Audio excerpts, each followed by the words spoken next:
السلام علیکم ورحمۃ اللہ وبرکاتہ۔ دوستو، میں ہوں محمد مجاہد، آپ دیکھ رہے ہیں ہمارے چینل۔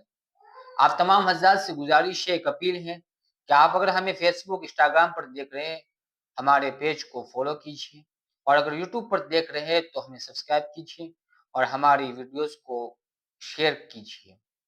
آئیے آج کی خبر کی شروعات کرتے ہیں۔ کل 3 نومبر 2024 کو اندرا گاندھی اسٹیڈیم نیو دہلی میں جمعیت علماء ہند کی صدارت میں بھارت سنویدھان بچاؤ سمیلن کا کاریکرم آیوجت کیا گیا، جس میں لاکھوں مسلمانوں نے شرکت کی اور ہندوستان سے پیار اور محبت ہونے کا ثبوت پیش کیا۔ اس موقع پر جمعیت علماء ہند کے صدر اور ادھیکش مولانا ارشد مدنی نے لاکھوں مسلمانوں کو سمبودھت کرتے ہوئے کہا کہ وقف بل قانون ہمارے دھرم کے خلاف ہے، مسلمانوں کے خلاف۔ اگر سرکار کسی بھی طریقے سے وقف بل قانون کو پاس کرتی ہے تو بی جے پی کے ساتھ جتنی بھی جماعتیں کھڑی ہیں وہ تمام جماعتیں اس جرم میں برابر ذمہ دار رہے گی۔ آگے کہا مولانا ارشد مدنی نے کہ مرکزی حکومت میں بیٹھنے والی بی جے پی یہ مضبوط دو بیساکھیوں سے چل رہی ہے، پھر بھی اقلیتوں سے کھیلنے سے بات نہیں آ رہی۔ اسی موقع پر مولانا خالد سیف اللہ رحمانی کا ایک بڑا بیان سامنے آ رہا ہے۔ مولانا خالد سیف اللہ رحمانی نے کہا کہ سرکار وقف بل کو پاس کرنے کی کوشش کر رہی ہے۔ اسی موقع پر مولانا نے کہا کہ وقف بل اگر بدلنے کی کوشش کی تو یہ بے حد خطرناک ثابت ہو سکتا ہے۔ وقف بل بدلنے سے ہماری مسجدیں، مدرسے، عیدگاہیں، قبرستان، یہ تمام چیزیں خطرے میں پڑ سکتی ہیں۔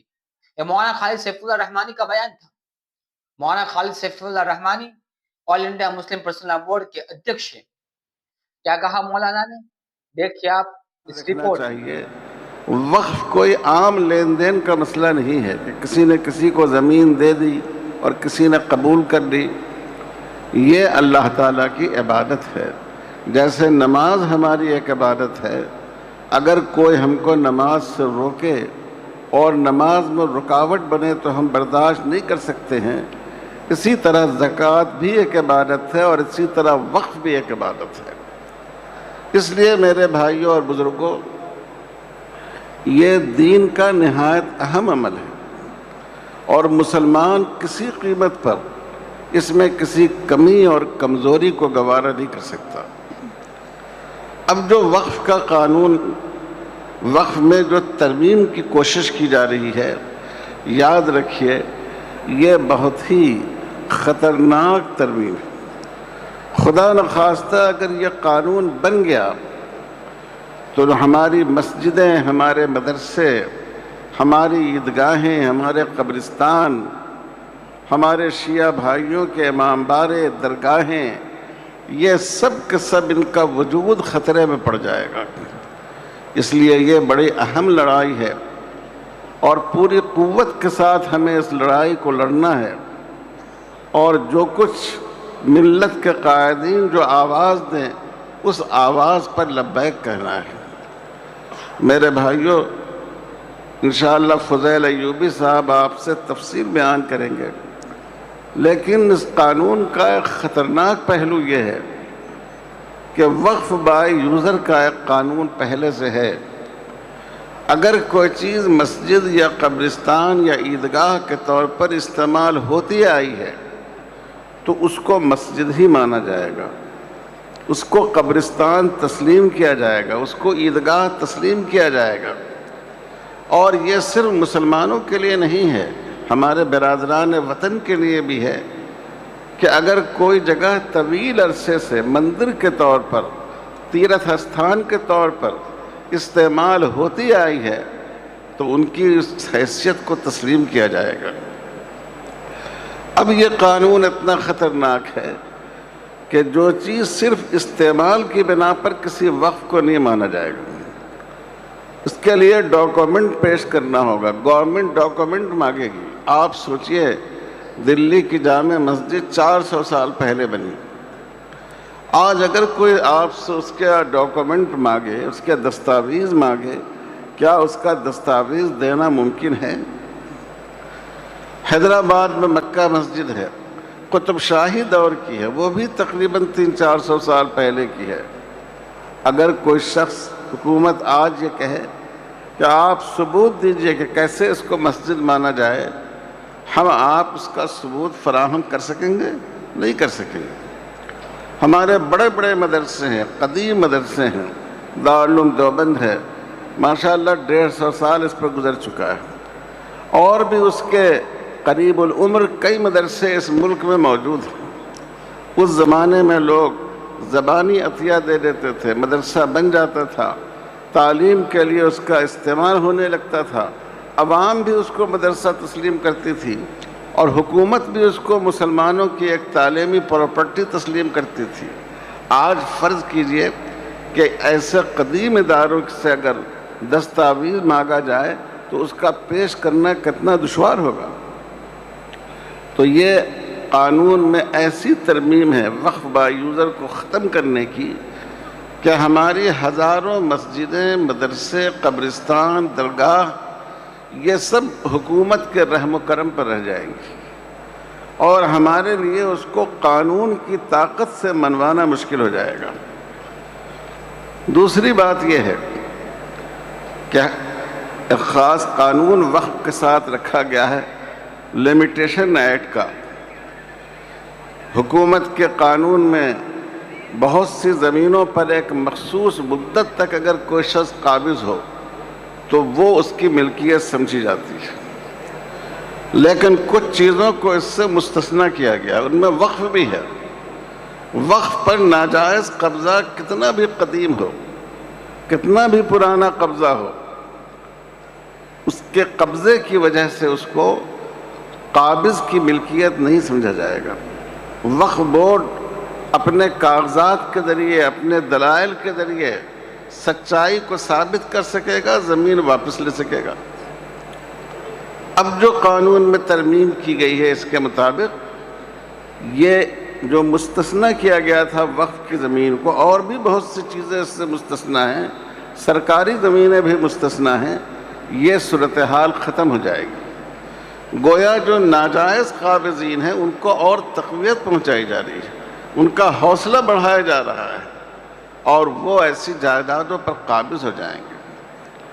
ہندوستان میں جتنے مذہبی مقاصد کے لیے جو املاک ہیں، ان کے لیے ان اداروں کے قانون موجود ہیں کہ اسی مذہب کے ماننے والے اس کا انتظام کریں گے۔ گردوارہ کا سکھ کریں گے، مندروں کا ہندو بھائی کریں گے، یہ عیسائی بھائی وہ اپنے اداروں کا کریں گے۔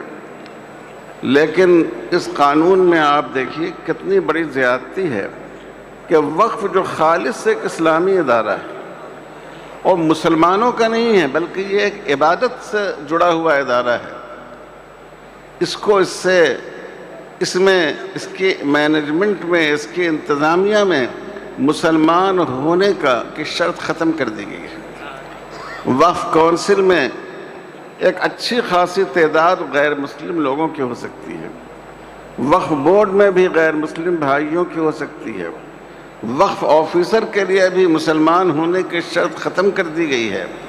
آپ سوچئے، اور 2 غیر مسلم تو لازمی طور پر اس کے ممبر بنائے جائیں گے۔ آپ غور فرمائیے کہ اگر آپ کی مسجد ہو، آپ کا مدرسہ ہو، آپ کا عیدگاہ ہو، آپ کی کوئی مذہبی پراپرٹی ہو، اور اس کا انتظام غیر مسلم بھائیوں کے ہاتھ میں ہو، تو کیا وہ ان اداروں کا تقدس اور ان کی عظمت اور اس کے مقاصد کو قائم رکھ سکیں گے؟ تو میرے بھائیوں، اتنا خطرناک یہ ترمیمی بل ہے کہ اگر خدا نخواستہ یہ پاس ہو گیا تو ہمارے لیے ملک بھر میں جو ہماری دینی شناخت اور دینی مقاصد کی پراپرٹیز ہیں وہ سب ان کا وجود خطرے میں پڑ جائے گا۔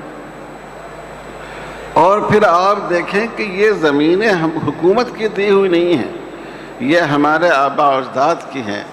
کتنے مسلمان ہیں کہ ان کی مالی حالت بہت اچھی نہیں ہوتی، لیکن وہ اپنے بعض ثواب کو جاری رکھنے کے لیے زمین کا کوئی ٹکڑا وقف کرتے ہیں، یہ سب حکومت کے ہاتھ میں چلا جائے گا۔ تو اس لیے میرے بھائیوں، یہ بہت ہی خطرناک قانون ہے، اور ہر قیمت پر اس کے خلاف ہمیں جد و جہد کرنا ہے، اور ہماری دینی تنظیمیں جب اس کے لیے دعوت دیں تو ہم سب کو مل کر انشاءاللہ مل جل کر اس کا مقابلہ کرنا ہے۔ انشاءاللہ کریں گے بھائی، انشاءاللہ۔